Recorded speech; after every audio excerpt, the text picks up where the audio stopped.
जी हाँ दोस्तों, 3 मार्च biology important questions कर रहे हैं। इससे पहले के पार्ट में मैंने सारे इंपॉर्टेंट क्वेश्चंस आपको दिए हैं, लगभग 25 इंपॉर्टेंट क्वेश्चन जो कि फंसते हैं आपके एग्जाम में। इसी क्रम में आज कुछ और क्वेश्चंस लाए हैं और 3 मार्च से पहले हम आपको सारे इंपॉर्टेंट क्वेश्चंस प्रोवाइड करा देंगे। पहला क्वेश्चन भाई प्लाज्मिड वेक्टर पे आता है कि प्लाज्मिड वेक्टर पे आप शॉर्ट नोट लिखिए, मतलब संक्षिप्त टिप्पणी लिखिए।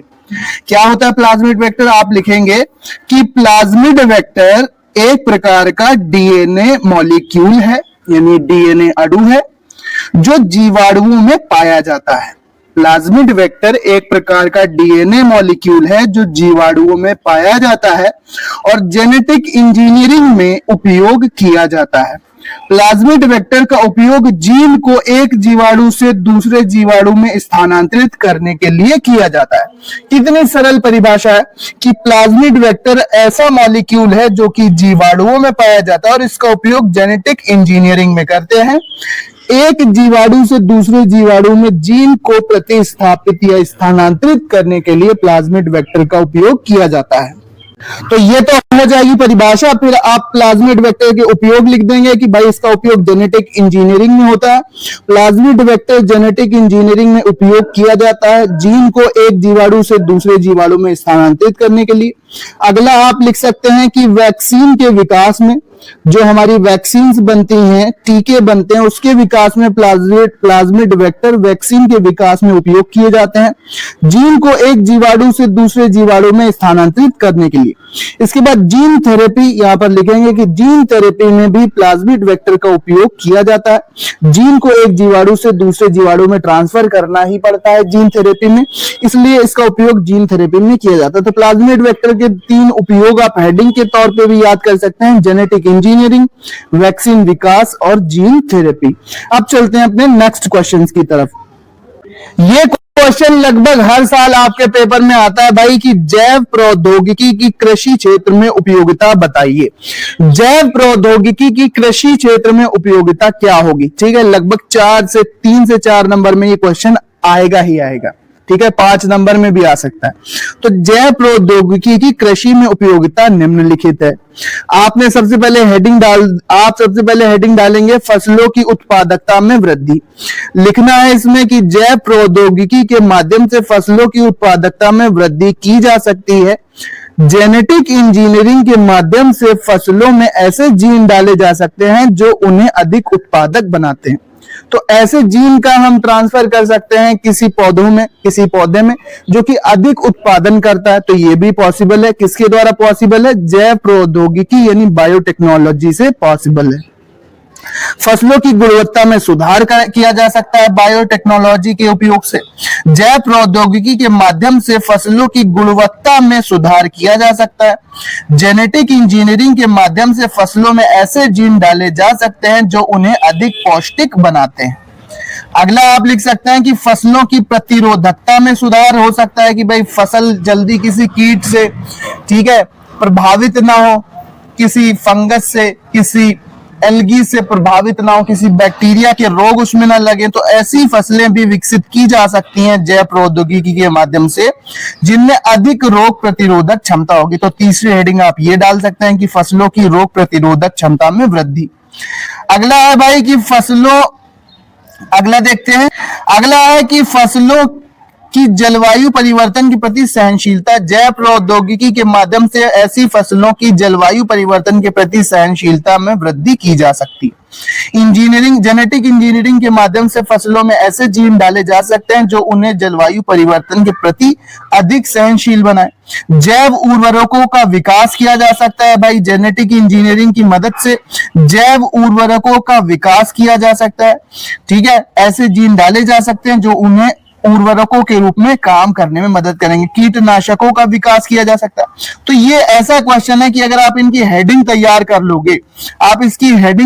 लोगे, तो काम बन जाएगा। पशुओं की नस्लों में सुधार, ठीक है, पशुओं की नस्लों में सुधार किया जा सकता है जैव प्रौद्योगिकी के माध्यम से। ठीक है, तो ये हेडिंग आप याद कर सकते हैं कि पशुओं की नस्लों में सुधार, कीटनाशकों का विकास, ये है सभी जैव प्रौद्योगिकी यानी बायोटेक्नोलॉजी के अनुप्रयोग। जैविक उर्वरकों का विकास, फसलों की जलवायु के प्रति सहनशीलता में वृद्धि, और पीछे क्या था, फसलों की उत्पादकता में वृद्धि, फसलों की गुणवत्ता में सुधार। ये सब हेडिंग है जो कि आप इस क्वेश्चन में डालेंगे। फसलों की रोग प्रतिरोधक क्षमता में वृद्धि, ठीक है, फसलों की जलवायु परिवर्तन के प्रति सहनशीलता। तो ये क्वेश्चन आएगा कि जैव प्रौद्योगिकी के कृषि क्षेत्र में क्या उपयोगिता है, तो आप ऐसे लिख सकते हैं। ये क्वेश्चन अच्छे से बना के भी लिखा जा सकता है, हेडिंग केवल आप याद रखना। अगला क्वेश्चन जो आता है बच्चों, वो है बीटी कपास पर आपको शॉर्ट नोट लिखने को कहा जाएगा कि बीटी कपास पर संक्षिप्त टिप्पणी लिखो। तो बीटी कपास एक प्रकार का जेनेटिक रूप से संशोधित कपास की जाती है जिसे बैसिलस thuringiensis, इसी से आया है बीटी, बैसिलस thuringiensis नामक जीवाणु के जीन को डाला जाता है। यह जीन कपास को कीटों से बचाने में मदद करता है। तो बीटी कपास क्या है कि बीटी कपास एक प्रकार का जेनेटिक रूप से संशोधित कपास की जाती है जिसमें बैसिलस thuringiensis यानी बीटी नामक जीवाणु के जीन को डाला गया है या डाला जाता है। यह जीन कपास को कीटों से बचाने में मदद करता है। बीटी कपास के फायदे भाई आप लिख सकते हैं कि यहाँ पर क्या फायदे हो जाएंगे, बीटी कपास के क्या क्या फायदे हैं, हेडिंग भी याद रख लेंगे, काम चल जाएगा। कीटों से बचाव, कीटनाशकों का कम उपयोग करना पड़ता है, फसल उत्पादकता में वृद्धि होती है। बीटी कपास, बीटी जीन के कारण कपास को कीटों से बचाव मिलता है, ठीक है, कीटों से बचाव मिलता है जिससे कपास की फसल को नुकसान नहीं पहुंचता। बीटी कपास के कारण कीटनाशकों का उपयोग कम होता है। बीटी कपास के कारण इसकी उत्पादकता यानी इसका उत्पादन भी अधिक होता है। तो इस तरह से आप बीटी कपास को लिखेंगे, ये क्वेश्चन जरूर आता है। सबसे पहले आप बैसिलस thuringiensis के माध्यम से ये लिखेंगे शॉर्ट नोट, और फिर बीटी कपास के आप फायदे लिख देंगे। बीटी कपास के फायदे यहां पर पूछ लिए जाते हैं आपसे क्वेश्चन के माध्यम से। अगला क्वेश्चन जो खूब पूछा जाता है वो है बायोपायरेसी पर संक्षिप्त टिप्पणी लिखो। तो बायोपायरेसी पर टिप्पणी आती है क्लास 12 बायोलॉजी के पेपर में। तो बायोपायरेसी एक प्रकार की चोरी है जिसमें जीवों की जेनेटिक सामग्री को अवैध रूप से चोरी कर लिया जाता है और उसका उपयोग व्यावसायिक उद्देश्य के लिए किया जाता है। फिर से पढ़ेंगे कि बायोपायरेसी क्या है बच्चों। बायोपायरेसी एक चोरी है, ठीक है, जिसमें हम किसी के आज्ञा के अनुसार, जैसे YouTube का कोई वीडियो दूसरे चैनल वाला आपका वीडियो निकाल के डाल दे तो उस पर हम लगा सकते हैं कॉपीराइट। उसी तरह से कुछ अधिकार होते हैं, ठीक है, जो कि जेनेटिक सामग्री को किसी देश ने किसी जीव में जेनेटिक परिवर्तन की और वो सामग्री उस देश के नाम से पेटेंट है, तो उस सामग्री को यानी जो वहां पर रिसर्च हुई है उसको कोई दूसरा देश चुरा ले और अपने लाभ के लिए उसका प्रयोग करे तो उसको बायोपायरेसी कहेंगे, ठीक है। ठीक उसी तरह से है जैसे YouTube का कॉपीराइट होता है। तो आप लिखेंगे कि बायोपायरेसी एक प्रकार की चोरी है जिसमें जीवों की जेनेटिक सामग्री को अवैध रूप से चोरी किया जाता है और उसका उपयोग व्यावसायिक उद्देश्यों के लिए किया जाता है। बायोपायरेसी के प्रकार भी आप लिख सकते हैं भाई, जेनेटिक सामग्री की चोरी होती है, इसमें जैविक संसाधनों का अवैध उपयोग होता है, जेनेटिक इंजीनियरिंग का अवैध उपयोग होता है, तो सब कुछ अवैध है। बायोपायरेसी में बिना अनुमति के ये कार्य किया जाता है कि बायोपायरेसी में जेनेटिक सामग्री की चोरी कर ली जाती है, ठीक है, जीवों के जेनेटिक सामग्री को अवैध रूप से चोरी किया जाता है। जैविक संसाधनों का अवैध उपयोग, जैविक संसाधनों का अवैध उपयोग हो सकता है और जेनेटिक इंजीनियरिंग का अवैध उपयोग भी बायोपायरेसी में किया जाता है। तो इस तरह से ये क्वेश्चन आप टैकल करेंगे। मोस्ट इंपॉर्टेंट है, आता ही आता है, बस छोटा सा आपको नोट लिखना है। हर एक क्वेश्चन पे फोकस करो, हर एक क्वेश्चन का मतलब समझ लो, बाकी आप बायोलॉजी में काफी कुछ बनाकर भी लिख सकते हैं उसके आसपास, अपने शब्दों में, अपने सरल शब्दों में।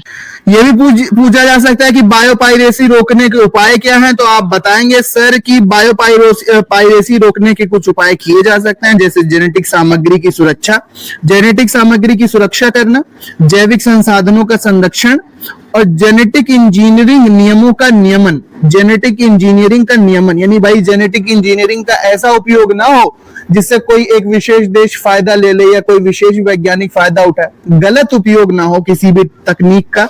ठीक है, तो जेनेटिक इंजीनियरिंग का अगर हम नियमन कर देंगे तो भी बायोपायरेसी को रोका जा सकता है। ये 2-3 पॉइंट आप याद कर लोगे, काम चल जाएगा। सबसे पहले परिभाषा, फिर बायोपायरेसी के प्रकार, और फिर बायोपायरेसी रोकने के ये 3 उपाय: जेनेटिक सामग्री की सुरक्षा, जैविक संसाधनों का संरक्षण और जेनेटिक इंजीनियरिंग का नियमन। ठीक है, कुछ नियम बनाए जाएंगे, हाँ भाई जेनेटिक इंजीनियरिंग का यहां तक यूज किया जा सकता है, ऐसे यूज नहीं किया जा सकता, उसको कहेंगे जेनेटिक इंजीनियरिंग का नियमन। नेक्स्ट क्वेश्चन पे चलते हैं। ये क्वेश्चन हर साल लगभग फंसता ही फंसता है भैया। जैव प्रौद्योगिकी के मानव स्वास्थ्य क्षेत्र में 4 उपयोग लिखिए। जैव प्रौद्योगिकी के मानव स्वास्थ्य क्षेत्र में 4 उपयोग लिखिए। तो जैव प्रौद्योगिकी के मानव स्वास्थ्य क्षेत्र में कई उपयोग है, यहाँ 4 उपयोग मैं आपको बता रहा हूं। सबसे पहले तो वैक्सीन विकास, बायोटेक्नोलॉजी या बायोटेक्नोलॉजी क्या है कि मानव स्वास्थ्य क्षेत्र में 4 उपयोग क्या है। सबसे पहला उपयोग है वैक्सीन विकास, जो भाई किसी बीमारी के प्रति टीका बनाया जाता है वो भी बायोटेक्नोलॉजी की मदद से ही बनाया जाता है। तो वैक्सीन विकास आप हेडिंग डालेंगे, लिखना है इसमें जैव प्रौद्योगिकी का उपयोग वैक्सीन विकास में किया जाता है। जेनेटिक इंजीनियरिंग के माध्यम से वैक्सीन में ऐसे जीन डाले जाते हैं जो रोगों से लड़ने में मदद करते हैं। इसके बाद दूसरा उपयोग है जैव प्रौद्योगिकी का जीन थेरेपी। दूसरी हेडिंग आप डालेंगे जीन थेरेपी। तो इसमें आप लिखेंगे कि जैव प्रौद्योगिकी का उपयोग जीन थेरेपी में किया जाता है। जेनेटिक इंजीनियरिंग की मदद से जीन में सुधार किया जा सकता है जो कि रोगों का कारण बनते हैं। भाई किसी जीव में कोई रोगजनक जीन है तो हम जीन थेरेपी के माध्यम से उसमें कुछ चेंजमेंट ला सकते हैं, उसमें कुछ परिवर्तन कर सकते हैं और उसको क्या कर सकते हैं, उस जीन को थोड़ा सा हम प्रभावित करके उस जीन के प्रभाव को कम कर सकते हैं, उसी को जीन थेरेपी कहते हैं। तो सबसे पहला उपयोग बायोटेक्नोलॉजी का मानव स्वास्थ्य के क्षेत्र में वैक्सीन का विकास, और दूसरा क्या हो गया, दूसरा हो गया जीन थेरेपी। ठीक है, दूसरा जीन थेरेपी, और तीसरा हो जाएगा दवाओं का विकास। भाई दवाओं का विकास भी, अलग अलग बीमारियों के दवाओं का विकास भी जैव प्रौद्योगिकी के माध्यम से कर सकते हैं। जैव प्रौद्योगिकी का उपयोग दवाओं के विकास में किया जाता है। जेनेटिक इंजीनियरिंग के माध्यम से दवाओं में ऐसे जीन डाले जा सकते हैं जो इलाज करने में मदद करते हैं। और चौथी हेडिंग आप याद रखेंगे रोगों का निदान, मतलब डायग्नोसिस ऑफ डिजीजेस। जैव प्रौद्योगिकी का उपयोग रोगों के निदान में किया जाता है। ठीक है, जेनेटिक इंजीनियरिंग के माध्यम से रोगों के कारणों का पता लगाया जा सकता है और उनका इलाज किया जा सकता है। तो ये मानव स्वास्थ्य के क्षेत्र में 4 उपयोग बायोटेक्नोलॉजी के आप याद रखेंगे। सबसे पहला वैक्सीन का विकास, क्वेश्चन ये पूछा जाएगा जैव प्रौद्योगिकी का मानव स्वास्थ्य क्षेत्र में 4 उपयोग, तो वैक्सीन का विकास सबसे नंबर 1। दूसरा आप याद रखेंगे जीन थेरेपी, तीसरा आप बच्चों याद रखेंगे दवाओं का विकास। ठीक है, दवाओं का विकास, और चौथा आप याद रखेंगे रोगों का निदान। नेक्स्ट चलते हैं, मोस्ट इंपॉर्टेंट क्वेश्चन जो कि आता ही आता है, लगभग हर साल आपके पेपर में चमकते हुआ दिखेगा कि मानो इंसुलिन पर टिप्पणी लिखो। मानो इंसुलिन क्या है, तो आप लिखेंगे मानो इंसुलिन एक प्रकार का हार्मोन है जो पैंक्रियास ग्रंथि द्वारा उत्पादित किया जाता है। यह हार्मोन शरीर में रक्त शर्करा स्तर को नियंत्रित करने में मदद करता है। तो भाई इंसुलिन क्या है, इंसुलिन एक हार्मोन है जो कि पैंक्रियास ग्रंथि द्वारा उत्पादित होता है। पैंक्रियास की बीटा सेल से उत्पादन होता है, ये भी हम जानते हैं, पिछले हमने 11th या फिर 10th में पढ़ा है। मानव इंसुलिन एक प्रकार का हार्मोन है जो कि पैंक्रियास ग्रंथि द्वारा उत्पादित होता है, और ये एक पॉलीपेप्टाइड हार्मोन है, ये भी आपको पता होगा। यह हार्मोन शरीर में रक्त शर्करा यानी जो ग्लूकोज का लेवल है हमारे ब्लड में उसको नियंत्रित करने में मदद करता है। बस इतना सा आपको याद रखना है। फिर आप हेडिंग डाल देंगे इंसुलिन के कार्य। तो इंसुलिन के कार्य में क्या आप लिखेंगे कि इंसुलिन के कई कार्य हैं।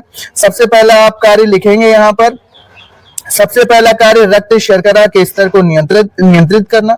आप लिखेंगे मानव इंसुलिन रक्त शर्करा के स्तर को नियंत्रित करने में मदद करता है। ग्लूकोज के अवशोषण में मदद करना, मानव इंसुलिन ग्लूकोज के अवशोषण में मदद करता है। प्रोटीन और वसा के उपापचय में मदद करना। मानव इंसुलिन प्रोटीन और वसा के उपापचय में भी मदद करता है। तो ये 3 उपयोग आप लिखेंगे या कार्य लिख लेंगे भाई कि रक्त शर्करा के स्तर को नियंत्रित करना, हेडिंग डाल लेंगे, बाकी हेडिंग को एक्सपेंड करके 1 से 2 लाइन हम लिख सकते हैं। तो हेडिंग याद कर लेंगे कि रक्त शर्करा के स्तर को नियंत्रित करना, ग्लूकोज के अवशोषण में मदद करना और प्रोटीन के उपापचय में हेल्प करना। और परिभाषा क्या थी मानव इंसुलिन की कि मानव इंसुलिन एक हार्मोन है जो पैंक्रियास ग्रंथि की बीटा सेल्स द्वारा उत्पादित किया जाता है। यह हार्मोन शरीर में रक्त शर्करा के स्तर को नियंत्रित करने में मदद करता है, यानी कितना ग्लूकोज ब्लड में रहेगा ये बताएगा, ये नियंत्रित करता है। और मानव इंसुलिन के कार्य आप ये 3 याद रखेंगे। सबसे पहला है रक्त शर्करा के स्तर को नियंत्रित करना, ग्लूकोज के अवशोषण में मदद करना, प्रोटीन और वसा के पाचन में मदद करना। नेक्स्ट चलते हैं अगला क्वेश्चन। अगर पूछ दिया जाए कि भाई मानव इंसुलिन के उपयोग क्या है, तो उपयोग भी देख लेंगे। मधुमेह यानी जो शुगर की बीमारी होती है उसके इलाज में इसका उपयोग किया जाता है। रक्त शर्करा को नियंत्रित करने में, अगर किसी रोगी की रक्त शर्करा अनियंत्रित है तो उसको इंसुलिन दिया जाता है, वही मधुमेह का उपचार। और प्रोटीन वसा के उपापचय में, ये उपयोग में भी आप लिख सकते हैं। Next question, most important question जो कि आपके पेपर में छपेगा भाई 3 मार्च के लिए मोस्ट इंपॉर्टेंट क्वेश्चन। पुनर्योगज डीएनए तकनीक यानी रिकॉम्बिनेंट डीएनए टेक्नोलॉजी पर संक्षिप्त टिप्पणी लिखो। क्या आप लिखेंगे कि पुनर्योगज डीएनए तकनीक एक प्रकार की जैव प्रौद्योगिकी है। पुनर्योगज डीएनए तकनीक एक प्रकार की जैव प्रौद्योगिकी है, ये लिखेंगे आप, जिसमें डीएनए के टुकड़ों को एक साथ जोड़कर नए डीएनए मॉलिक्यूल का निर्माण किया जाता है। ठीक है, तो डीएनए पुनर्योगज तकनीक क्या है भाई? एक तकनीक है जिसमें क्या करते हैं कि डीएनए के टुकड़ों को एक साथ जोड़कर नए डीएनए मॉलिक्यूल का निर्माण किया जाता है। यह तकनीक जेनेटिक इंजीनियरिंग में बहुत उपयोगी है, जहां इसे जीन को संशोधित करने यानी एक जीन को हटाने और दूसरे जीन को जोड़ने के लिए किया जाता है, या फिर नए जीन के निर्माण करने के लिए इसका उपयोग किया जाता है। तो ये पुनर्योगज डीएनए तकनीक जरूर आती है, इसको आप याद रखेंगे। तो पुनर्योगज डीएनए तकनीक के चरण आप मोटे तौर पर हेडिंग याद कर सकते हैं कि सबसे पहले डीएनए का निष्कर्षण करते हैं, फिर डीएनए का विखंडन करते हैं, फिर डीएनए का रिकॉम्बिनेशन करते हैं, पुनर्योगज करते हैं, और फिर क्या करते हैं कि डीएनए की क्लोनिंग करते हैं। ये 4 चरण आप याद रख सकते हैं। पुनर्योगज डीएनए तकनीक के उपयोग आपसे पूछ दिए जाएंगे, सबको शार्ट में लिखो, रिवीजन हुई है तो अच्छे से आप समझ रहे हो कि किस तरह से, और इसका पीडीएफ मैं आपको दे दूंगा, इसको आप पढ़ के चले जाओगे, आपके 70 में कम से कम 65 नंबर बढ़ जाएंगे। इससे पहले भी वीडियो है, उसको भी जाकर देख लो। सारे इंपॉर्टेंट क्वेश्चन मैं आपके 3 मार्च से पहले कवर करा रहा हूं, तो इसको जल्दी से कई बार रिवीजन आप करो, अपने दोस्तों में भी शेयर करो। आप ये वीडियो कौन से जिले से देख रहे हो यूपी के, अपने जिले का नाम भी जरूर बताना। तो पुनर्योगज डीएनए तकनीक का उपयोग क्या है भाई? पुनर्योगज डीएनए तकनीक का उपयोग क्या है? जेनेटिक इंजीनियरिंग में इसका उपयोग किया जाता है, इसके बाद जीन थेरेपी में इसका उपयोग किया जाएगा, और वैक्सीन के विकास में इसका उपयोग किया जाएगा। ये 3 उपयोग आप याद कर लो, आपका काम बन जाएगा। पुनर्योगज डीएनए तकनीक यानी रिकॉम्बिनेंट डीएनए टेक्नोलॉजी में क्या क्या उपयोग है? तो जेनेटिक इंजीनियरिंग में इसका उपयोग किया जाता है। यहाँ पर आप देख सकते हैं इस तकनीक का उपयोग जेनेटिक इंजीनियरिंग में किया जाता है, जीन को संशोधित और नए जीन के निर्माण करने में। इसके बाद अगला उपयोग क्या है भाई कि जीन थेरेपी में इसका उपयोग किया जाएगा, ठीक है, जीन को संशोधित करने के लिए, और वैक्सीन विकास में भी, जहां पर बैक्टीरिया से कोई हम एंटीबॉडी निकालते हैं या कोई जीन निकालते हैं जो एंटीबॉडी संश्लेषण करने में मदद करता है, तो उसमें भी हम रिकॉम्बिनेंट डीएनए टेक्नोलॉजी का उपयोग करते हैं, जिससे हम नए वैक्सीन का निर्माण करते हैं। तो ये क्वेश्चन आप जरूर तैयार रखेंगे कि पुनर्योगज डीएनए तकनीक क्या है। तो पुनर्योगज डीएनए तकनीक क्या है, हम जान गए हैं कि एक प्रकार की बायोटेक्नोलॉजी है जिसमें डीएनए के टुकड़ों को एक साथ जोड़कर नए डीएनए मॉलिक्यूल प्राप्त किए जाते हैं। ये तकनीक जेनेटिक इंजीनियरिंग में बहुत उपयोगी है, इसे जीन संशोधित और नए जीन निर्माण करने के लिए उपयोग किया जाता है। नेक्स्ट क्वेश्चन पे चलते हैं। अगला क्वेश्चन पूछ दिया गया कि भाई जेनेटिक इंजीनियरिंग के मानव हित में 4 उपयोग क्या है? मानव हित में 4 उपयोग बता दो जेनेटिक इंजीनियरिंग के। तो जेनेटिकल इंजीनियरिंग के मानव हित में 4 अनुप्रयोग दिए हैं। जीन थेरेपी, कोई रोगजनक जीन है तो उसको हटा के उसकी जगह पर अच्छे जीन को इंसर्ट किया जा सकता है, संशोधित किया जा सकता है ताकि रोग का इलाज किया जा सकता है। तो सबसे पहली हेडिंग आप याद रखेंगे, मानव हित में बायोटेक्नोलॉजी के प्रयोग। सबसे पहला प्रयोग जीन थेरेपी, दूसरा प्रयोग आपका हो जाएगा वैक्सीन विकास, बायोटेक्नोलॉजी और जेनेटिकल इंजीनियरिंग की, बायोटेक्नोलॉजी और जेनेटिकल इंजीनियरिंग लगभग एक ही चीज है। बायोटेक्नोलॉजी में ही जेनेटिक इंजीनियरिंग की जाती है, यानी जीन की फेरबदल, किसी जीव में जीन की फेरबदल, रोगजनक जीन को हटाना, अच्छे जीन को वहां पर प्रवेश कराना, ठीक है, नए प्रकार के जीनों का कॉम्बिनेशन बनाना, नए डीएनए मॉलिक्यूल बनाना, ये सब जेनेटिकल इंजीनियरिंग या जेनेटिक इंजीनियरिंग में ही आता है। इसके बाद वैक्सीन का विकास किया जाता है। वैक्सीन में जेनेटिकल इंजीनियरिंग का उपयोग करके नए जीन डाले जा सकते हैं जो रोगों से लड़ने में मदद करते हैं। इसके अलावा मधुमेह का इलाज भी जेनेटिकल इंजीनियरिंग के माध्यम से किया जा सकता है। आप यहाँ पर पढ़ सकते हैं कि जेनेटिकल इंजीनियरिंग का उपयोग मधुमेह यानी शुगर की बीमारी के इलाज में किया जाता है। मधुमेह के इलाज में जेनेटिकल इंजीनियरिंग का उपयोग करके इंसुलिन का उत्पादन बढ़ाया जा सकता है। तो मधुमेह का इलाज। और चौथा उपयोग आप याद रखेंगे, कैंसर का उपचार। कैंसर का उपचार भी किया जा सकता है, जेनेटिकल इंजीनियरिंग का उपयोग करके कैंसर का उपचार किया जा सकता है।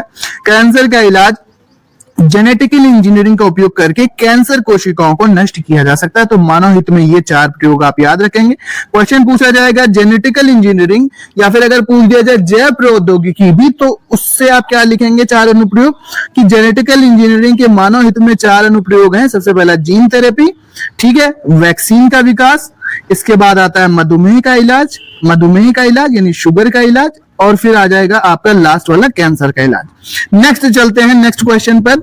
ये क्वेश्चन मोस्ट इंपॉर्टेंट है जो आपके पेपर में लगभग फंसता ही फंसता है कि स्टेम कोशिकाओं पर टिप्पणी करो। स्टेम सेल्स क्या होती हैं? तो स्टेम सेल्स या स्टेम कोशिकाएं एक प्रकार की कोशिकाएं हैं जो शरीर में विभिन्न प्रकार की कोशिकाओं में विभाजित हो सकती हैं। ये कोशिकाएं शरीर की मरम्मत और पुनर्निर्माण में महत्वपूर्ण भूमिका निभाती हैं। तो सबसे पहले तो आप इतनी परिभाषा लिखेंगे कि भाई स्टेम सेल्स क्या है। स्टेम सेल्स ऐसी कोशिकाएं हैं जो शरीर की विभिन्न प्रकार की कोशिकाओं में विभाजित हो सकती, यानी वो ऐसी कोशिकाएं हैं जो हर तरह की सेल्स बना सकती हैं। ये कोशिकाएं शरीर की मरम्मत और पुनर्निर्माण में महत्वपूर्ण भूमिका निभाती हैं। स्टेम कोशिकाओं के प्रकार, तो ये 3 स्टेम कोशिकाओं के प्रकार हैं। स्टेम एम्ब्रियोनिक स्टेम कोशिकाएं, वयस्क स्टेम कोशिकाएं और इंड्यूस्ड प्लूरिपोटेंट स्टेम कोशिकाएं। ये है, आप ये ना भी याद रखो तो भी चलेगा। याद क्या रखना है, सबसे पहले आपने टिप्पणी में ये लिखा कि स्टेम कोशिकाएं क्या है। इसके बाद आप लिखेंगे, हेडिंग डाल के आप ये लिखेंगे कि स्टेम कोशिकाओं के गुण क्या हैं। तो स्टेम कोशिकाओं के बच्चों गुण ये हैं, आप लिखेंगे कि विभाजन की क्षमता, स्टेम कोशिकाओं में विभिन्न प्रकार की कोशिकाओं में विभाजित होने की क्षमता होती है। प्लूरिपोटेंसी यानी शरीर में की विभिन्न कोशिकाओं में विभाजित हो सकती हैं। सेलुलर डिफरेंशिएशन, स्टेम कोशिकाएं विभिन्न प्रकार की कोशिकाओं में विभाजित हो सकती है। एक ही बात को 3 तरह से लिखा है। ये इंपॉर्टेंट है, मोस्ट इंपॉर्टेंट, कि स्टेम कोशिकाओं के अनुप्रयोग क्या होंगे। स्टेम कोशिकाओं के अनुप्रयोग क्या होंगे? तो सबसे पहले आप लिखेंगे कि स्टेम कोशिकाओं के अनुप्रयोग, भाई रोगों का इलाज इनसे किया जाता है। लिखेंगे स्टेम कोशिकाओं से रोगों के इलाज में उपयोग किया जाता है। इसके बाद टिश्यू इंजीनियरिंग, स्टेम कोशिकाएं टिश्यू इंजीनियरिंग में उपयोग की जा सकती हैं। और कैंसर का इलाज, स्टेम कोशिकाएं कैंसर के इलाज में उपयोग की जा सकती है। ये वाला पैरा इंपॉर्टेंट है, स्टेम कोशिकाओं के उपयोग। सबसे पहले आप स्टेम कोशिकाओं की परिभाषा लिखेंगे कि ऐसी कोशिकाएं जो अन्य प्रकार की कोशिकाओं में विभाजित हो जाती हैं और टूट फूट और मरम्मत और हमारे शरीर के निर्माण में इनकी महत्वपूर्ण भूमिका होती है। और फिर आप अनुप्रयोग लिख देंगे। तो छोटे छोटे नोट्स इंपॉर्टेंट हैं, ये क्वेश्चन मोस्ट इंपॉर्टेंट है, इनको बिल्कुल मत छोड़ के जाना। अगला क्वेश्चन देखते हैं। अगला क्वेश्चन क्या कहता है? Most important question, in vitro fertilization IVF पर टिप्पणी लिखने को आती है। पात्रे निषेचन पर संक्षिप्त टिप्पणी लिखिए। आप लिखेंगे कि IVF या पात्रे निषेचन एक प्रकार की प्रजनन तकनीक है जिसमें महिला के अंडे और पुरुष के शुक्राणु को प्रयोगशाला में निषेचित किया जाता है। ऐसी तकनीक जिसमें महिला के अंडाणु और पुरुष के शुक्राणु को प्रयोगशाला में निषेचित किया जाता है। यह तकनीक उन दंपतियों के लिए उपयोगी है जो प्राकृतिक रूप से गर्भ धारण नहीं कर सकते। भाई नेचुरली प्रजनन में कोई बाधा आती है तो फिर इस टेक्नोलॉजी का उपयोग किया जाता है। इसे पात्रे निषेचन या इन विट्रो फर्टिलाइजेशन भी कहते हैं। ठीक है, प्रक्रिया क्या होती है? यहाँ पर प्रक्रिया आप देख सकते हैं। प्रक्रिया की हेडिंग याद कर लेंगे, काम चल जाएगा। अंडे की प्राप्ति, महिला से अंडे को प्राप्त किया जाता है। फिर शुक्राणु की प्राप्ति, पुरुष से शुक्राणु प्राप्त किए जाते हैं। फिर निषेचन कराया जाता है प्रयोगशाला में। और फिर भ्रूण की वृद्धि होती है। एक सेकेंड। फिर यहाँ पर क्या होता है, भ्रूण की वृद्धि होती है और निषेचित अंडे को भ्रूण में विकसित होने के लिए प्रयोगशाला में रखा जाता है और फिर गर्भाधान भ्रूण को महिला के गर्भाशय में स्थानांतरित कर दिया जाता है।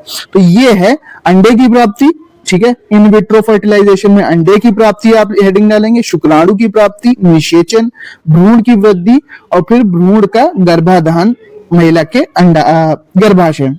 तो इस तरह से आईवीएफ के लाभ क्या हैं भाई? आईवीएफ के लाभ, तो इन विट्रो फर्टिलाइजेशन आईवीएफ के कई लाभ हैं। बांझपन का इलाज होता है, जो महिलाएं जन्म नहीं दे सकती बच्चों को, इस तकनीक का उपयोग उनके लिए किया जाता है। गर्भाधान की संभावना बढ़ जाती है। वंशानुगत रोगों का इलाज भी करने में आईवीएफ मदद करता है। कुछ जोखिम भी है भाई, गर्भपात का खतरा यहाँ पर बढ़ जाता है। जुड़वा या बहुगर्भावस्था और भ्रूण के विकास में समस्याएं देखने को मिल सकती हैं आईवीएफ में। ये छोटे छोटे पॉइंट्स है, जरूर याद करना, लिख लो, अगर कॉपी पेन लेकर बैठे नोट कर लो, आएगा ही आएगा। एक और मोस्ट इंपॉर्टेंट क्वेश्चन, परिवार नियोजन पर टिप्पणी लिखो। परिवार नियोजन एक ऐसी प्रक्रिया है जिसमें व्यक्ति या दंपति अपने परिवार के आकार और संरचना को नियंत्रित करने के लिए अलग अलग उपयोग करता है। भाई परिवार नियोजन का मतलब है कि कोई परिवार कितने बच्चे चाहता है, हमारा परिवार कैसा हो, हमारे परिवार में कितने लोग हो जिनका हम पालन पोषण सही कर सकें। फैमिली प्लानिंग भी इसको कहते हैं। फैमिली प्लानिंग नाम से आ जाए तो डरना मत, परिवार नियोजन मतलब फैमिली प्लानिंग। तो परिवार नियोजन एक ऐसी प्रक्रिया है जिसमें व्यक्ति या दंपति अपने परिवार के आकार और संरचना को नियंत्रित करने के लिए विभिन्न तरीकों को अपनाता है। क्या क्या है भाई परिवार नियोजन के उद्देश्य क्या है? तो परिवार नियोजन के उद्देश्य ये हैं कि परिवार के आकार को नियंत्रित करना, कि कितने लोग होंगे, कितने बच्चे होना चाहिए। परिवार नियोजन के माध्यम से व्यक्ति या दंपति अपने परिवार का आकार नियंत्रित कर सकते हैं। गर्भावस्था को रोका जा सकता है। मातृ और शिशु के देखभाल में इसका उपयोग किया जाता है, ठीक है। तरीके क्या है? तो तरीके क्या है परिवार नियोजन के? परिवार नियोजन के कई तरीके हैं। गर्भ निरोधक गोलियां, ठीक है, गर्भ निरोधक गोलियां एक प्रकार की दवा है जो गर्भावस्था रोकने में मदद करती हैं। इसके अलावा कॉन्डोम का प्रयोग भी गर्भ निरोधक उपकरण है जो गर्भावस्था रोकने में मदद करना। नसबंदी भी परिवार नियोजन में आता है। और गर्भपात यानी एक चिकित्सीय प्रक्रिया है जो कि एक चिकित्सीय प्रक्रिया है। गर्भपात एक चिकित्सीय प्रक्रिया है जो गर्भावस्था को समाप्त करने में मदद करता है। ये डॉक्टर्स सब इस तरह से ये परिवार नियोजन के तरीके हैं। गर्भ निरोधक गोलियां, कॉन्डोम का प्रयोग, नसबंदी और गर्भपात। नेक्स्ट क्वेश्चन पे चलते हैं जो कि परिवार नियोजन से रिलेटेड है। नेक्स्ट क्वेश्चन परिवार नियोजन, यहां पर आप शॉर्ट नोट जरूर तैयार कर लेना, आता ही आता है। नेक्स्ट क्वेश्चन है अपरा या प्लेसेंटा तथा इसके कार्य। बहुत इंपॉर्टेंट, सबसे ज्यादा इंपॉर्टेंट। अपरा या प्लेसेंटा गर्भावस्था के दौरान, ऐसे लिखना, ठीक है, ये आपका क्वेश्चन आया, आप लिखेंगे अपरा या प्लेसेंटा गर्भावस्था के दौरान गर्भाशय में विकसित होने वाली एक विशेष संरचना है। या अपरा यानी गर्भ में पल रहे शिशु को ऑक्सीजन, पोषक तत्व और अन्य पदार्थों को प्रदान करती है और शिशु के विकास में महत्वपूर्ण भूमिका निभाती है। अपरा या प्लेसेंटा वो होता है जो कि माता और उसके शिशु के बीच में कनेक्शन होता है। जो माता पोषण लेती है, जो मदर पोषण लेती है, वो उस प्लेसेंटा के द्वारा उस बच्चे तक भी पहुंचता है। तो connection between mother and child during pregnancy, उसी को हम प्लेसेंटा कहते हैं। क्या क्या आ रहे हैं भाई प्लेसेंटा के? तो प्लेसेंटा के कार्य हैं ऑक्सीजन और पोषक पदार्थों का संचार, अपने गर्भ में पल रहे शिशु को ऑक्सीजन और पोषक तत्वों को प्रदान करती है। कार्बन डाइऑक्साइड और विषाक्त पदार्थों का निष्कासन, जो शिशु कार्बन डाइऑक्साइड और विषाक्त पदार्थ बनाएगा। अपना गर्भ में पल रहे शिशु से कार्बन डाइऑक्साइड और विषाक्त पदार्थों को अलग करती है, निष्कासित करती है।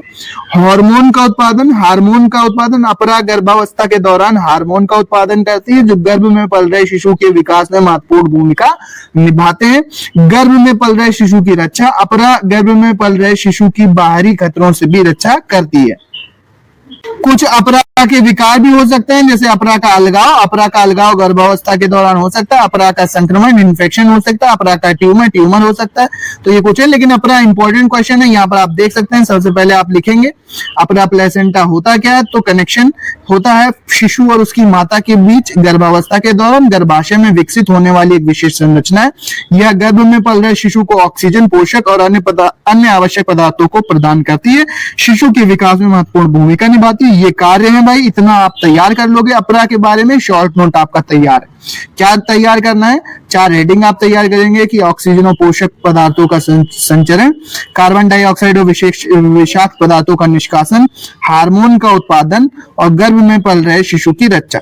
इसका पीडीएफ मैं टेलीग्राम पर दे दूंगा। ये रहा पार्ट 2। और पार्ट 3 में बाकी बचे सारे क्वेश्चन करा दूंगा मैं 3 मार्च से पहले। मोस्ट इंपॉर्टेंट है, इनकी प्रैक्टिस जरूर करना। मैं पीडीएफ भेज रहा हूं, आप उसको नोट कर लो, अच्छे से प्रैक्टिस कर लो। यही सब क्वेश्चन आते हैं 99% आपको यहां से इंपॉर्टेंट क्वेश्चन मिल जाएंगे और आप अच्छा कर दोगे पेपर में। मिलते हैं नेक्स्ट वीडियो में। प्यारे से कमेंट जरूर करना, आप ये वीडियो कौन से शहर कौन से गांव से देख रहे थे, अपने गांव या शहर का नाम जरूर बताना। Thank you. इंपॉर्टेंट वीडियोस के लिए चैनल को जरूर सब्सक्राइब कर लो।